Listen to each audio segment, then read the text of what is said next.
Hello అండి. నమస్తే. Welcome back to my channel Swathi Durga vlogs.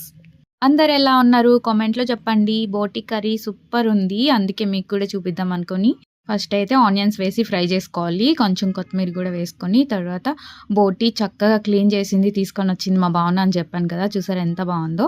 ఆ బోటినైతే వేసుకోవాలి. బోటి కాస్త ఫ్రై అయ్యాక పసుపు, సాల్ట్ అండ్ కారం వేసి బాగా ఫ్రై చేసేయాలి. పచ్చి స్మెల్ పోయే వరకు. తర్వాత అయితే నేను టొమాటో, ఆనియన్స్ అండ్ అల్లం వెల్లుల్లి కాస్త కొత్తిమీర వేసి మిక్సీ చేసుకున్న ఆ పేస్ట్ అయితే యాడ్ చేస్తున్నా లైట్‌గా. ఆ పేస్ట్ కూడా వేసి బాగా ఫ్రై అయిపోవాలి. మన ఛానల్‌ని మీరు ఫస్ట్ టైం చూస్తున్నట్టయితే ప్లీజ్ సబ్స్క్రైబ్ చేసుకోండి, లైక్ చేయండి, కామెంట్ చేయండి అండ్ షేర్ చేయండి.